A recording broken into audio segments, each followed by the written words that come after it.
सुल्तान भैया को बहुत बहुत धन्यवाद और उनको प्रणाम करता हूं मैं।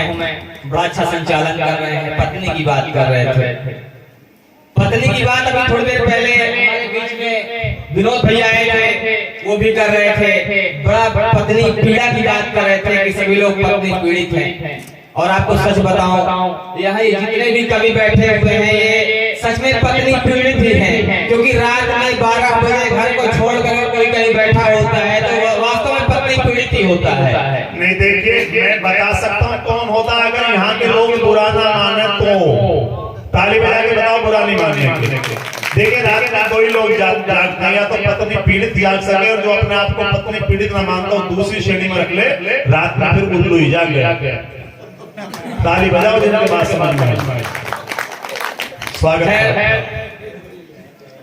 इनकी बातें अपनी जगह पे हैं, उनकी बातें सही भी हैं। जो विनोद भैया कह रहे थे उनकी बातें भी सही हैं। और मैं मानता हूं कि यहाँ पर जो लोग बैठे हुए थे सामने, वो लोग भी कुछ पीड़ा से ग्रसित हैं, वरना रात में 12 बजे से कौन बैठता है। खैर, ये काव्य के प्रति, ये कविताओं के प्रति आपका प्रेम है, जो समर्पण है, वो अत्यंत सराहनीय है। प्रयागराज से चलकर आया हूँ, अभी प्रयागराज की बात हो रही थी कि प्रयागराज कुंभ नगरी है, तो मैं उसी कुंभ नगरी से आया हूँ। कुंभ मेला के लिए प्रयागराज प्रसिद्ध है। एक बार प्रयागराज में कुंभ मेला लगा हुआ था, मेरी भी इच्छा हुई कुंभ मेला देखने जाऊं, तो मैं वहां कुंभ मेला देखने गया। कुंभ मेला क्षेत्र में पहुंचा तो वहां पर कुछ लोग एक नागा को घेरे में खड़े हुए थे। लोग नागा से प्रार्थना कर रहे थे कि बाबा मुझे धन दे दो, कोई करत बाबा मुझे दौलत दे दो, कोई करत बाबा मुझे शोहरत दे दो। मैंने देखा, मेरी भी इच्छा हुई कि आखिर बहुत पहुंचे हुए संत हैं, मुझे भी इनसे आशीर्वाद ले लेना चाहिए। मैं भी नागा के पास पहुंचा, मैं उनके पैर छुए, मैंने कहा बाबा मैं भी फेमस होना चाहता हूँ, मुझे भी धन दे दो, दौलत दे दो, शोहरत दे दो। बाबा कर खड़े हो गए, बोले मैं कोई नागा वागा नहीं हूँ, मैं तो गंगा स्नान करने आया था, मेरा कोई कपड़ा चुरा के भाग गया। तो साहब ऐसी कुंभ नगरी से मैं आया हुआ, इसीलिए मुझे हल्के में लेने की कोशिश बिल्कुल भी ना करें। ये वही नागा बाबा हैं, वो जिनके कपड़े गायब थे। जो भी आज सीखा मैंने आपसे सीखा है, और इसीलिए आपके पैर छू कर हमेशा प्रणाम किया करता हूँ। मेरे बड़े भाई इनसे बड़ा ज्ञान देता है मुझे। पत्नी पीड़ा के विषय में अक्सर ज्ञान देते रहते हैं। अभी मैं आपको पत्नी पीड़ा तक भी ले चलूंगा। पत्नियों के चर्चे से बहुत ज्यादा है। आपने भी देखा होगा पिछले दिनों काफी चर्चा हो रही थी। एक पति था जो चतुर्थ श्रेणी का कर्मचारी था, और उसने बड़ा रो रो के मीडिया के सामने ये कहा कि भाई साहब मेरी जो पत्नी है, मैंने उसको पढ़ा लिखा कर पीएस अधिकारी बनाया और आजकल मुझे धोखा दे रही है। अच्छा, ये बातें जब लोगों ने सुनी तो लोगों का जो हृदय था बड़ा दुखी हुआ। खासकर जो पुरुष थे, पुरुषों का हृदय बड़ा दुखी हुआ। पुरुषों को वो कहानी याद आने लगी। एक मूवी आई थी, फिल्म आई थी सूर्यवंशम। तो सूर्यवंशम में था कि एक जो मजदूर होता है, मजदूर अपनी पत्नी को पढ़ा कर लिखा कर IAS अधिकारी बनाता है। हीरा ठाकुर नाम होता है उस चरित्र का। तो लोगों को कहानी याद आने लगी, लोग उस कहानी को याद करने लगे। लेकिन उनके अंदर एक विचार आया कि अगर आजकल हीरा ठाकुर का चरित्र आएगा तो क्या स्थिति होगी। उन्होंने उस पर लोगों को थोड़ा सा आगाह किया। 4 पंक्तियां रखकर देखिएगा क्या कहा उन्होंने कि नर होकर तुम कभी नरासुर मत बनना। हीरा ठाकुर को लेकर उन्होंने आगाह किया पुरुषों को ऊपर 4 पंक्तियां कही कि नर होकर तुम कभी नरासुर मत बनना, नहीं बनेगा अपने जीवन का अंधासुर मत बनना। क्या बात। अगर बचाना है रिश्ते घर बार तो हे को तुम हीरा ठाकुर मत बनना, हे को तुम हीरा ठाकुर मत बनना। अच्छा, उसके बाद एक और घटना घटी। आपने देखा होगा सीमा हैदर, बड़ा नाम प्रसिद्ध हुआ उसका। सीमा हैदर के नाम पे काफी चर्चाएं हुई। जब सीमा हैदर की कहानी आई तो पुरुषों का कोमल हृदय फिर से से व्यथित हुआ। पुरुषों से बात की गई तो पुरुषों ने अपनी अलग अलग राय रखी उस पर। जब हमने सीमा हैदर के पूर्व पति से बात किया, पाकिस्तान वाले पति से बात किया, तो उन्होंने कहा कि भाई मैं बाहर कमाने गया हुआ था, परदेश कमाने गया हुआ था, उसी दौरान घटना हुई। तो हमने कहा कि आप इससे क्या शिक्षा लेते हैं और पुरुषों को क्या कहना चाहते हैं। तो सीमा हैदर के पति ने बात कही, वो 4 पंक्ति आप तक फिर से पहुंचाता हूँ। क्या बात है भैया, स्वागत है। कि घर में हो तो बाहर खाने मत जाना, घर में हो तो बाहर खाने मत जाना, कभी अकेले मौज मनाने मत जाना, अगर चाहते हो पत्नी का प्यार तो हे पुरुषों परदेश कमाने मत जाना, हे पुरुषों परदेश कमाने मत जाना। बढ़िया बढ़िया बढ़िया बढ़िया। सीमा हैदर एक ऐसा चरित्र हमारे बीच में आया जो बड़ा चर्चा में आया। अच्छा, उसको लेकर अलग अलग लोगों की अलग अलग राय रही। जो अभी हमारे सुल्तान भाई कह रहे थे कि बुजुर्ग को बुजुर्ग ना कहा जाए, मैं भी भूतपूर्व युवा ही कहता हूँ। तो जो भूतपूर्व युवा थे उनकी अलग राय थी, जो वर्तमान युवा थे उनकी अलग राय थी। उस राय को जानने के लिए मैं अलग अलग लोगों के पास गया। जब मैं बुजुर्गों के पास गया, मैंने उनसे पूछा कि आपकी क्या राय है, तो उन्होंने क्या कहा, 4 पंक्तियां और देखिएगा कि सीमा लांग के प्यार में आना ठीक नहीं, सीमा लांग के प्यार में आना ठीक नहीं, ऐसे अपने भाव जताना ठीक नहीं, लव लेटर वाला वो जमाना अच्छा था,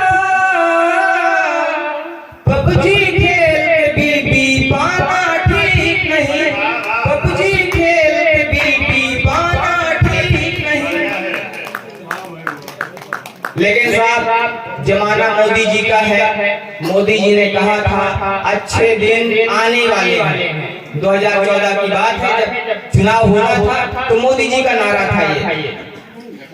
कुछ लोगों के अच्छे दिन आ गए, कुछ लोग अभी अच्छे दिन के इंतजार में हैं। हम कुछ ऐसे भी लोगों के पास गए जिनके अच्छे दिन अभी नहीं आए हैं, वो अच्छे दिन के इंतजार में हैं। उनके लिए 4 पंक्तियां रखता हूं, देखिएगा कि अच्छे दिन की आस लगाए बैठे हैं,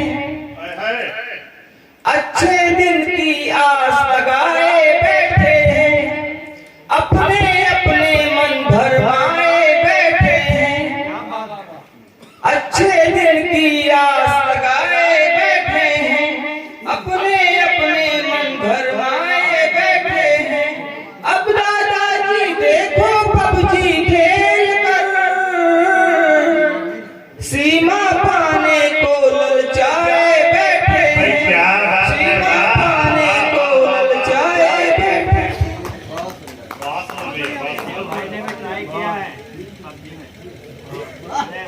भाई ने भी ट्राई किया है पाकिस्तान। नहीं, ट्राई तो बहुतों ने किया है, बस बात यह है कुछ बताते हैं कुछ नहीं बताते हैं।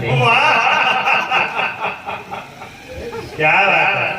तो अभी बात हम लोग कर रहे थे सीमा हैदर की, अलग अलग लोगों की अलग राय थी। लेकिन साहब अगर हम पिछले दिनों की बात करें तो पिछले दिनों हमारे देश में एक गाना बड़ा वायरल हुआ था, मुन्नी बदनाम हुई, मुन्नी बदनाम हुई। ये मुन्नी बदनाम हुई गाना बड़ा वायरल हुआ, लेकिन मुझे समझ में आज तक ये नहीं आया कि मुन्नी बदनाम हुई क्यों। ये प्रश्न मेरे दिमाग में ऐसे उलझन पैदा कर रहा था जैसे काफी समय तक एक फिल्म चर्चा में रहा, कटप्पा ने बाहुबली को क्यों मारा। लेकिन अभी हाल ही में घटना होती है कि भारत से एक महिला किसी की पत्नी पाकिस्तान चली जाती है, तब मुझे ये लगता है, तब मुझे कारण समझ में आता है कि आखिर मुन्नी बदनाम हुई होगी तो कारण कुछ ऐसा ही रहा होगा। 4 पंक्तियां रखकर देखिएगा कि घर की इज्जत यूं नीलाम नहीं होती, घर की इज्जत यूं नीलाम नहीं होती,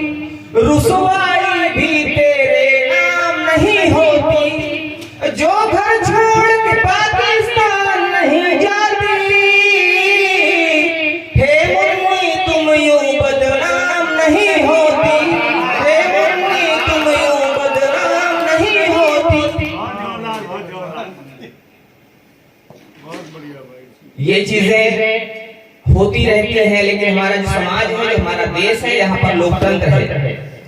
किसी एक वर्ग को गलत साबित किया जाए कि हमारे देश की परंपरा नहीं है, गलत जो भी होगा उसके विषय में लोग बात करेंगे, उसके ऊपर आरोप लगेंगे, चाहे वो पुरुष हो चाहे महिला हो। मुन्नी बदनाम हुई, ठीक है, उसने गलती की थी, लेकिन उसके बाद कुछ ऐसी घटनाएं भी हुई जिसने पुरुष वर्ग पर एक प्रश्न चिन्ह खड़ा कर दिया। 4 पंक्तियां रखता हूँ मैं, बिना उसका नाम लिए हुए आप तक पंक्तियों के माध्यम पहुंचाता हूँ कि इच्छाओं की क्षतिपूर्ति का सामान हो गई, इच्छाओं की क्षतिपूर्ति का सामान हो गई, संसद ये जब से प्यार की दुकान हो गई, इच्छाओं की क्षतिपूर्ति का सामान हो गई, संसद ये जब से प्यार की दुकान हो गई। नेताजी दिखे आंख मारते तो यूं लगा, नेताजी दिखे आंख मारते तो यूं लगा, मुन्नी बेचारी व्यर्थ में बदनाम हो गई, मुन्नी बेचारी व्यर्थ में बदनाम हो गई। और देश में चूंकि समानता का भाव है, हमारे देश के बड़े कवि हुए थे भारतीय हरिश्चंद्र, उन्होंने कहा था कि काजल की कोठरी में कैसो हूँ सयान हो जाए, एक लीक काजल के लागी है पहला। कोई भी गलती करे, चाहे वो पुरुष हो चाहे महिला हो, उस पर आक्षेप लगेंगे। 4 पंक्तियां और रखता हूँ, आप तक देखिएगा, संभालिएगा कि ये मामला भी अब तो सरेआम हो गया, ये मामला भी अब तो सरेआम हो गया, था सीधा जो वो सारा उल्टा काम हो गया, संसद में आंख मारी जब से फ्लाइंग किस किया, संसद में आंख मारी जब से फ्लाइंग किस किया, मुन्नी के बाद मुन्ना भी बदनाम हो गया, मुन्नी के बाद मुन्ना भी बदनाम हो गया।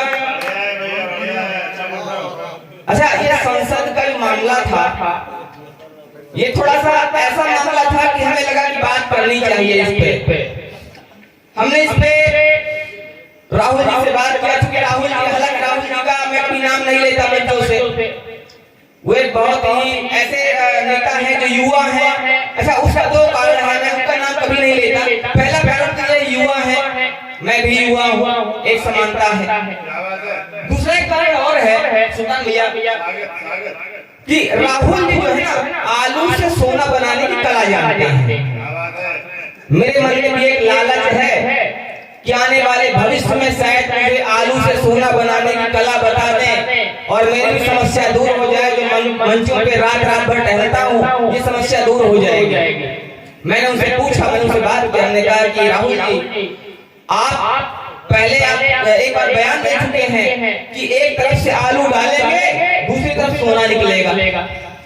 इस पर विपक्ष आप पर काफी हमलावर हो रहा है, आखिर इस पर आपका क्या कहना है? उन्होंने क्या कहा, 4 पंक्तियां रखता हूं, देखिएगा कि जीवन की गाड़ी पटरी पर लादे थे, जीवन की गाड़ी पटरी पर लादे थे, भारत का डंका हर ओर बजा देते, घर मोदी जी बुलेट ट्रेन चलवा देते, हम भी आलू से सोना बनवा देते, हम भी आलू से सोना बनवा देते। हमने राहुल जी से फिर कहा, हमने कहा राहुल जी, आप पर काफी ज्यादा हमले हो रहे हैं, विपक्ष काफी हमलावर हो रहा है, आप संसद में आंख मार देते हैं, कभी फ्लाइंग किस कर देते हैं, इससे आपकी काफी बदनामी हो रही है। तो राहुल जी क्या बोलते हैं, वो क्या बात कहते हैं, 4 पंक्तियां रखता हूं कि वो दूध को दही जो कहे तो भी ठीक है, वो दूध को दही जो कहे तो भी ठीक है, फिर झूठ को सही जो कहे तो भी ठीक है। हम आंख मार के ही बदनाम हो गए, वो पत्नी छोड़ के जो रहे तो भी ठीक है, वो पत्नी छोड़ के जो रहे तो भी ठीक है। हमने कहा कि चलिए वो तो ठीक है, लेकिन अच्छा एक बात बताइए, आपको युवा नेता कहा जाता है, लेकिन समय बीत रहा है और हर किसी के उम्र की एक कहानी होती है, प्रेम कहानी होती है। आपके विषय में क्या है आप बताइएगा। राहुल जी ने क्या जवाब दिया वो सुनिए कि तुझ पर लुटा दिया है जिंदगानी ए वतन। हमने कहा देश जानना चाहता है, इस कहानी को भी थोड़ा सा बताइए। उन्होंने कहा कि तुझ पर लुटा दिया है जिंदगानी ए वतन, अब तो बची है ढलती जवानी ये ए वतन, तुझ पर लुटा दिया है जिंदगानी ए वतन, अब तो बची है ढलती जवानी ये ए वतन। संसद में आंख मार दी हंगामा हो गया, हम कैसे लिखे प्यार की कहानी ए वतन, हम कैसे लिखे प्यार की कहानी ए वतन। और क्योंकि समय कम है, बस एक 4 पंक्ति और रखता हूँ आपके सामने। राहुल जी की बातें सुनने के बाद हम मोदी जी के पास पहुंचे।